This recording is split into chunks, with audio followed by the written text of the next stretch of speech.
We will now learn the blessings that Yaakov gave to his sons. Yaakov gave to his sons. Let's see if we can go back to the beginning of the blessings that he gave to his sons. Oh. Vayomer Yaakov el banav, Yaakov said to his sons, Hey, asfu, gather together, va'agidu lechem, and I will tell you at the Asher Yikra what's going to happen ba'achrit yamim, in the end of days. To do the next sentence, and then we'll learn the explanation.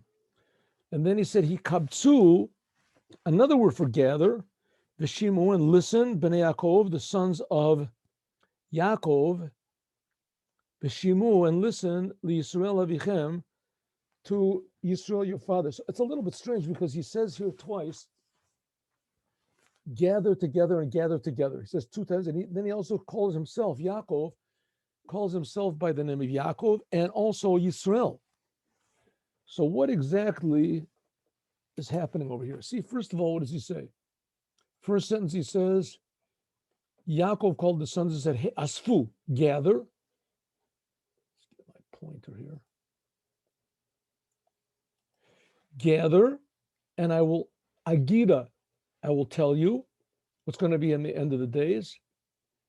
And then the next sentence, here he says, Hey, asfu, gather, and I will tell you. And here he says, again, the same language, he kabtzu, gather, the same thing, gather. Why do you have to say his children same thing twice? And he calls them Bnei Yaakov and Yisrael Avichem. So there's a very nice explanation over here from the Kli Yakar. Let's see if we can find it here.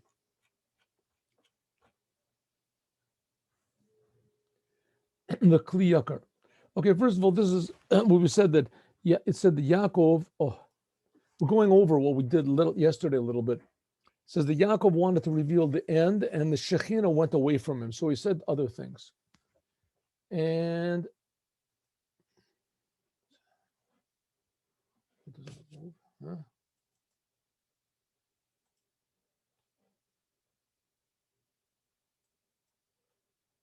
Froze up.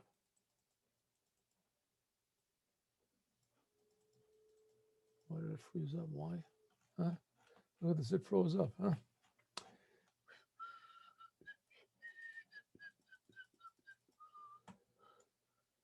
Oh, there it is. The Ramban says, what is the Achrit Yomim? These are the days of the Mashiach. Yaakov, it says that, for instance, it says about Yavo Shiloh, it's talking about Mashiach when he gives the blessing to Yehuda. So we're going to see, first of all, it's interesting that, first of all, he gives a blessing to Reuven and then Shimon and Levi, and he doesn't really give them a blessing. He really sort of tells them off, and he gives them a very severe reproof. We learned about this yesterday. We'll go over it again. Let's just do quickly the Kli Yakar. The Kli Yakar says, Hey, asfu, and then afterwards it says kibbutz. First it says gather in the language of Hey, asfu, and then after that it says v'kibetz. Oh, what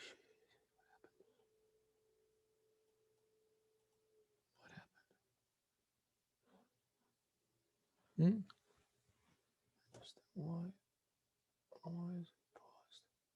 Something bad is happening over here. Huh? What is happening? Huh? Well, all of a sudden it stopped. Let's try it again. Let's try again. Here we go. We're having a little bit of troubles today, but we will overcome the troubles. Shalom, Yochanan. Let's try it again. Here we go.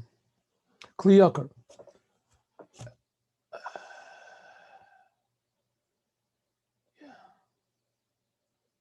Yeah.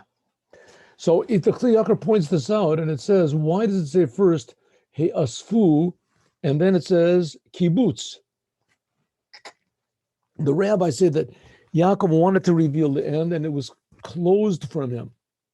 The word asifa says in Hebrew, it means when people are standing outside and then you want them to come out, asifa, and to gather them inside. That's called an asifa. Like a sufa b'tech toch beischal, gather them into his house. But the language of kibbutz that Yaakov uses afterward, this indicates on people that are all scattered around. You kabtzim, and you gather them together in one place, not necessarily inside, whether in a place that's revealed or not.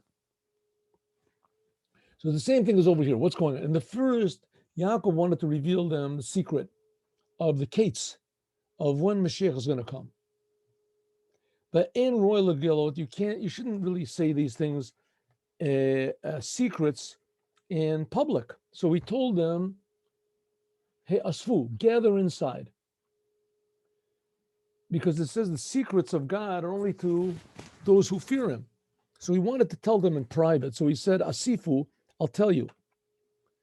As soon as Yaakov felt that these secrets were being withheld from him, so therefore he said asifa. Instead of saying kibbutz, he went and first of all he said asifa, and come in the house. As soon as he realized that he couldn't tell the secrets, the secrets went away from him.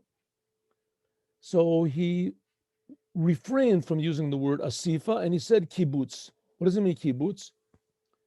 It says kibbutz she'en behem sod. There's no secret anymore. So he told them things that have no secret anymore, and he can speak about it publicly. I was thinking about this, that maybe we can even say two things. That maybe if you want to reveal the ideas of Mashiach secretly, that's one level. But that's not really the intended level. The intended level is like we do with Chassidut, is to reveal the ideas of Mashiach in a revealed way. And now, because in the end, Mashiach is going to be for everybody. So that's why he said 2 times, Shimu, Shimu, listen, listen. Because to some of them, he said words that were not pleasant to hear, like Reuven, Shimon, and Levi. With Reuven, remember, Reuven, he said, you were supposed to be the king, you were supposed to be the prince, you were supposed to be the high priest, and you lost the whole thing. Reuven. And on this it says, listen, Bnei Yaakov. Bnei Yaakov, to some of them, he told future things. And he didn't tell them all, give them all blessings. We're going to see that the Ramban says the same thing. And therefore it says, Shimu Bnei Yisrael Avichem. The ones that he told the future, he said in Ruach HaKodesh, he told them Yisrael. But the ones that he spoke harshly to, those are the ones he called Yaakov. And now let's see, let's go further.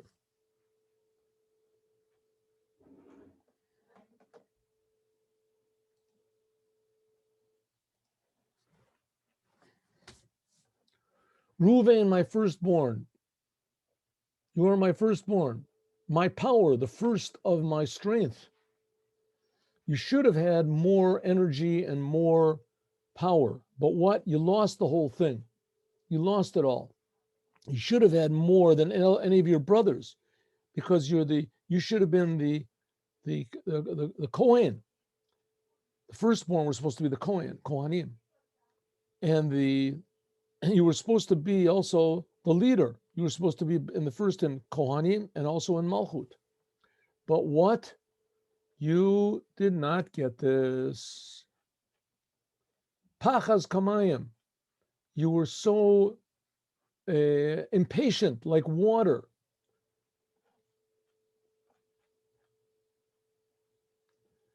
And therefore, altosar, you will not increase any, you will not, furthermore, you will not receive any of these great things that were waiting for you. Why? Because it says that, as we talked about yesterday, that when Rachel died, so Yaakov moved his bed, his regular place, in with Bilhah, that was Rachel's handmaid. And Reuven thought that Yaakov should have gone and made his main dwelling with Leah, Reuven's mother. And so he went in and he disarrayed the bed of Bilhah. Bilha. In the Torah, it says that it's like he raped her. Which of course is not so. He just disarrayed the bed, and that was enough considered to be a sin. Therefore, Reuven lost the firstborn, and he lost. Then it became a matter of who was going to be the first. Was it going to be Levi? Was it going to be, Yosef or Yehuda? Shimon and Levi. What about Shimon and Levi? They are brothers. Shimon and Levi are brothers. Weapons of war, of destruction, are their possession. So it said over here, remember we learned Shimon, that was the whole thing with the here.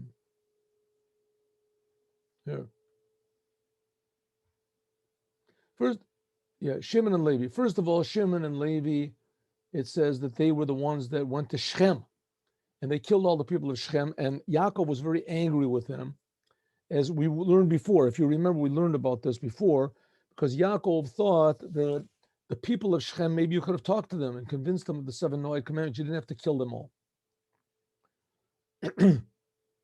Also, Shimon and Levi, Rashi proves that they were the ones that actually threw Yosef in the pit and really wanted to kill him. They were the ones that really wanted to kill Yosef in the first place. And that Reuven convinced them to throw him into the pit. And Reuven wanted to come back and save them, save Yosef. And Yehuda was the one that actually said, let's sell Yosef into imprisonment. Let's not kill him. So Shimon and Levi, they were the ones that actually wanted to kill him. Shimon and Levi. Also, they, let's do the next one here. Shimon and Levi. There was another couple of sins that they did. What were the sins? Let's look here. We have a nice explanation here. Here, Besodam, in their confidence, my soul will not come. In their group, there should not be my honor, because with their anger, they killed a person, and with their will, they destroyed an ox.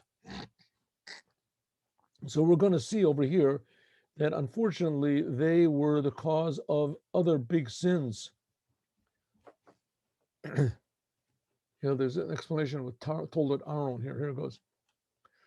Here it says, my soul.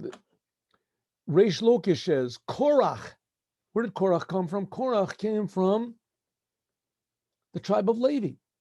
The Korach, he made a Korcha b'Yisrael. He made a big split among the Jewish people. Ben Yitzhar, that was Korach, was Ben Yitzhar. Yitzhar, Shirtiach alav kol ha'olam b'tzarim, that he made the whole world boil like Yitzhar in the morning, in the afternoon, middle of the sun was boiling. Ben Kahat, that he said he made weak the teeth of those who gave birth to him. And Ben Levi, he accompanied everyone, Leviah, to hell. Why about Yaakov? It says Yaakov didn't want his name there. That's what he said, Yaakov. Maybe you can say also Yaakov, because he, Rabbi Shmuel said, no, Yaakov wanted to have mercy, and therefore he didn't remain in hell. And that's what he said in my, right. Over here it also says, Rashi also says that Shimon,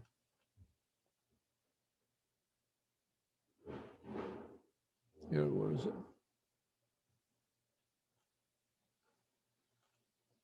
Rashi.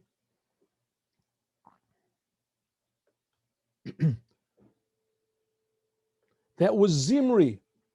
Zimri, remember that he took Zimri ben Salu, that he took the Midianite woman, and he had relations with her in front of Moshe, in front of everybody.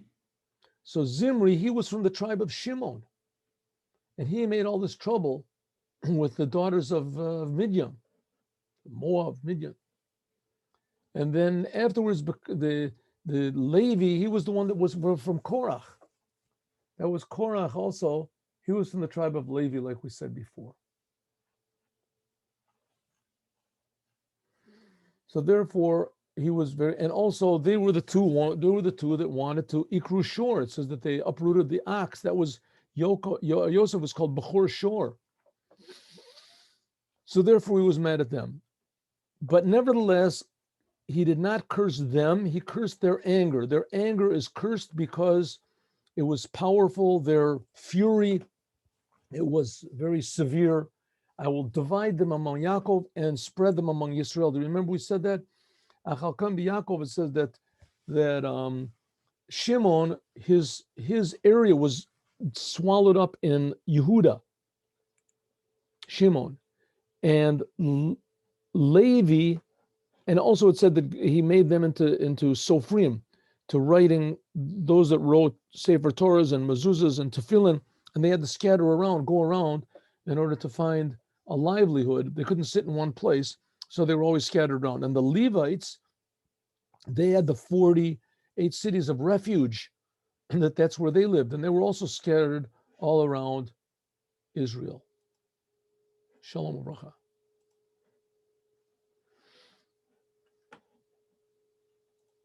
And now we're coming to Yehuda. Yehuda, Ata, Yoducha, your brothers will all praise you. Yadcha b'oref avecha, your hand will be on the neck of your enemies, and the sons of your father will bow down to you. What do you mean the sons of your father? All the sons of Yaakov. Yaakov had a lot of different wives, but all of them together. So it doesn't say the sons of your mother, but the sons of your father, because Yaakov had a lot of different wives. Interestingly enough, that's Yehuda was the one that Jews are called after. Jews are not called, Ruvanis or Yosefis or something. They're called Yehudis, Yehuda. Yehuda, because Yehuda became the leader. So the name of Yehuda after that was nowadays Yehudi. Yehudi means Jew. The Jews are the Judah in English. Judah, and Jews are called Jews from that, Judah. Also because of another reason. I mean, after in the first temple, so that other 10 tribes were taken into captivity. So they all got lost, and Benjamin sort of got swallowed up into Yehuda. So really there was only left was Yehuda, was the one. So anyone that's left today either comes from the tribe of Yehuda or from the Levites or the Kohanim. But the main reason is that Yehuda says, Yehuda Ata, you are the one that are going to be called, Jews will be called after you. And Rashi says that, why does it say Yehuda Ata, you? Because Yehuda heard the reproof. That's what Rashi says over here. Yehuda heard the reproof that his father gave to Reuven and Shimon and Levi, and he thought, whoa, my father's in a bad mood. I'm going to get it next, especially because Yehuda, he did the sin with Tamar. Remember, he had relations with his daughter-in-law. And it's true that Mashiach came out of that.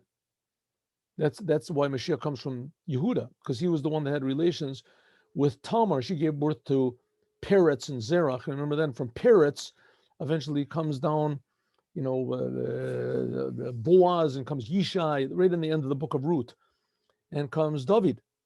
So that's where Mashiach comes from. So he thought, in any case, that he had relations with Tamar, that maybe he was also going to get a little, a reproof from Yaakov, but he didn't. He said, don't worry, Atal, you're not like them. In the days of David, it says, your hand will be on the neck of your enemies. And it's a very interesting, let's see if we get to this over here. Will we get to this? Yes, the Kli Yakar, I hope so.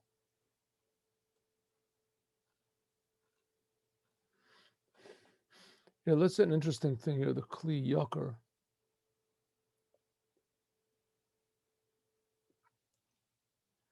Well, it's sort of long, but we can do it. Let's do it. It says, Yehuda ata, Yeducha achecha, your brothers will all be subservient to you.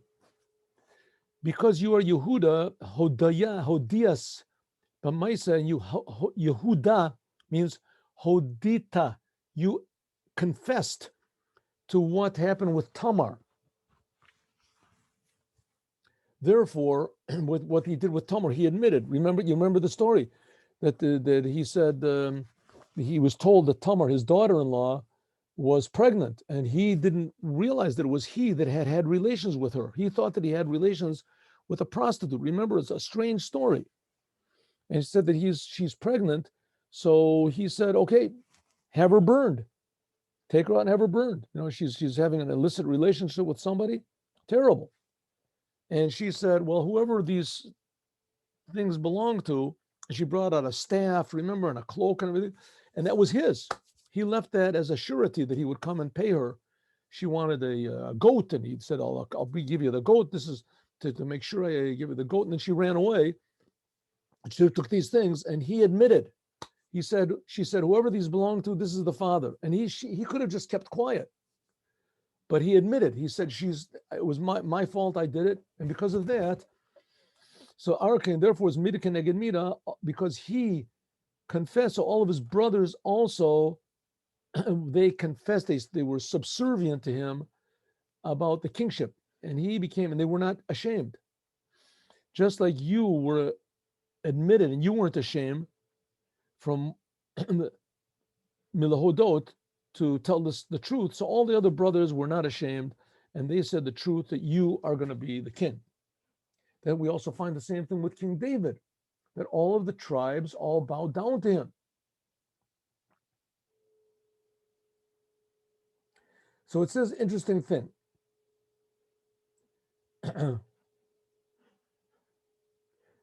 You can see, if you look, you'll see that there are 3 of the tribes that the blessings that they had were like their names.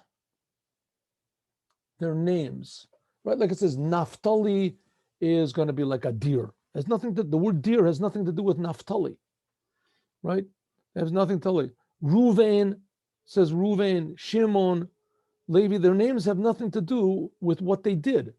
There are only 3 that have their names are connected to exactly what they did. Yehuda means to admit, like we said before. Gad means to gather together, and Dan means to judge. Yehuda is called Yehuda Achecha. Dan is called Yedin Amo. Gad, it says Gedud Yegedenu. He will gather up troops. All of them are compared. All these 3 are compared to lions. Yehuda, here it says he's like a lion. Moshe, in the blessing that Moshe gave at the end of the Torah, he said to Dan, also he called Dan was going to be a good Gur Aryeh, because he was a warrior and on the borders. And God, he said, also Baruch Marchiv God, Kalavi, like a Levi. A Levi is a young lion. Yishachem. Why are these 3, Dan, Gad, and Yehuda? Their names, first of all, are similar to their deeds, what they did. They were the only 3. And these 3 were also compared to lions, because these 3 were big warriors. Shloshim, they fought the wars of God. And also it says, but Yehuda, it says his hand will be on the neck of his enemies. Dan, he said he will judge his people. The Rambam said he'll take the revenge of his people. And God, it says, Tarof Zarof in Kod, it says that they were such big warriors that they could take with their sword, they would make like an uppercut with their sword. They would cut the enemy from under his armpit, would take off his arm with his head together. And both of them were hinted at where it says, Yagud, Yaged Yaakov. This is what Yaged is. Yaged is Yud, Gimel, Dalid, Yehuda, Gad, and Dan. Yaged is the language of kritat, to cut off, like gudo ilana, to cut off a tree. All of them cut off all the enemies, but interestingly enough, they did not cut off the enemies so much by their own power, but with the help of God. Just like God does not fight except with his name.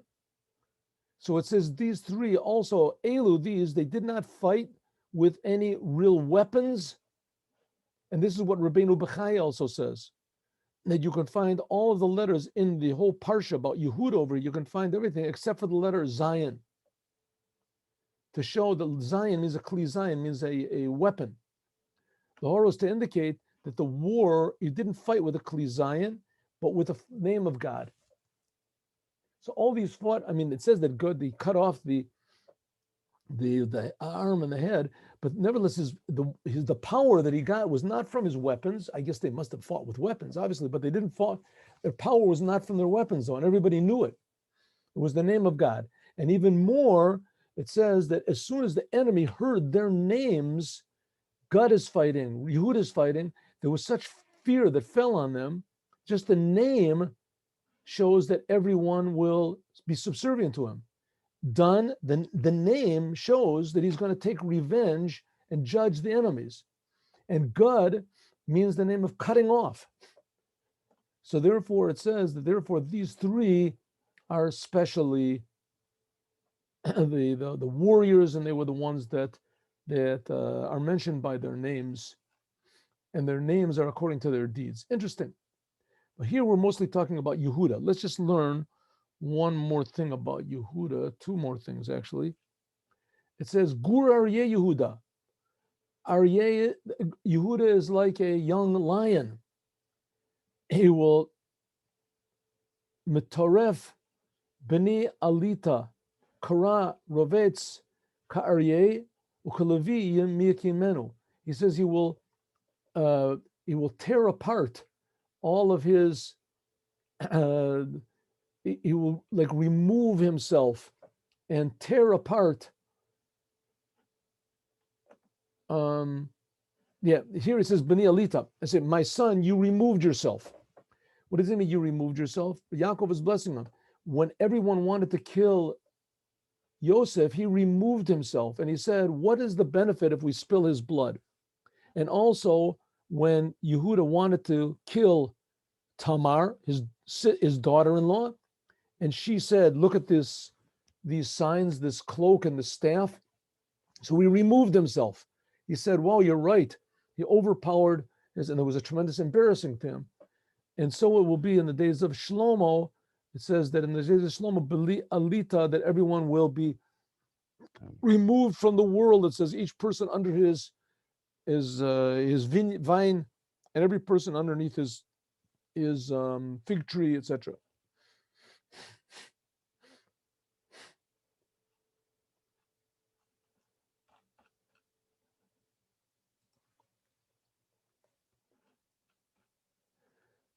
The rulership will not be removed from Yehuda, and the judgment from between his feet, until Shiloh comes, and to him will be gathered the people. And Rashi says this is again a hint at Mashiach, the rulership from David until onward, even in the times of the exile, when they were in Bavel, the leaders were always from the tribe of Yehuda. And also usually the Av-based din, even in the times of the Second Temple and after the Second Temple, were always from Yehuda. So there's Shimon ben Gamliel and Reb Gamliel ben Shimon, and finally Rabbeinu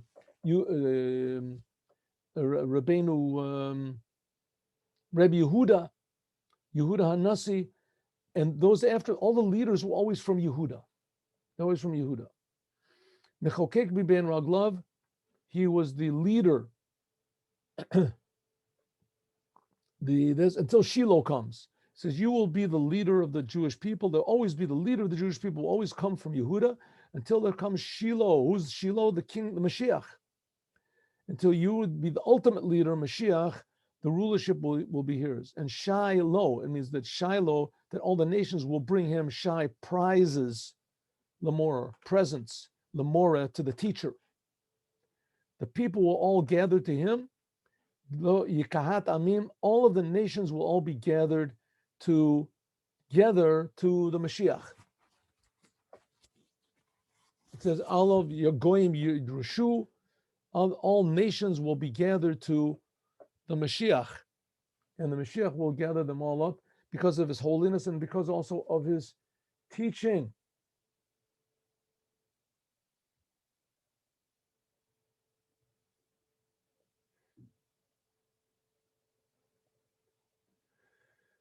Okay. Also, it means that that's right. Yehuda will be the leader. He will lead over everyone, and he will rule over everyone, and no one will rule over him. Let's do two more. Let's see if we can do two more here. He will tie. This is still the blessing. He will tie to the vine his donkey, and to the another word for the vine, a and some the source of the vine, whatever the vine, the son of his donkey or mule. What does this mean? He will wash with wine his garments, and with the blood of grapes his another type of garment, like a bigger head. We learned in the Chassidut means this is his head garment, the garment over his head. We're going to learn a little more about what this is in Chassidut, but what does it mean that he will tie to his donkey? He's prophesying on the days of Yehuda that Yehuda is going to have a lot of grapes in his area. There's going to be a lot of he will tie to one grape vine a donkey, and one donkey will be filled with all the grapes from just one vine, one cluster. And the same thing with the son of the donkey. There'll be so much grapes. That's how he interprets it. And what is this? There's also other. It says some people say the geffen. This refers he'll tie to the geffen. Where is this? He will tie to the geffen. He says, what is the geffen? The geffen are the tzaddikim. They're the tzaddikim. And the bnei atono, these are people, the otiot, the letters, these are people who learn the Torah. Be'ulpana al shem rochve atonot. It says also that they ride on donkeys in order to come together to learn Torah. And all of these refer to learning Torah and doing the commandments. That's like we had in the Chassidut class that we're learning in the morning. We learned about this, what means a little bit Kabbalistic, that his garments are the commandments, and the wine is the joy, and the the repentance that they have, which will wash the garments. This is the last one of the end of the blessing of Yehuda. His eyes will be red from wine, and his teeth will be white from milk. Rashi says, what does it mean? People who drink wine, their eyes get red. And because of the milk that he has, that his teeth will be white. That's one of the ways of explaining it. In other words, he's talking about how the plenty that is going to be in his land. But let's see what the Evan Ezra says. Here he says, the Gaon says, Tachlili Enayim, that his eyes will be redder than wine. And also the same thing. What does it mean? Here, let's see this. Yes. His teeth will be white. What does it mean? That his children won't eat anything that's unclean. And they won't go after their eyes. And this, derech drash mishubash, says this is an interesting way of interpreting it, but it's really not that way of accurate way. Evan Ezra wants to stay exactly to the simple meaning.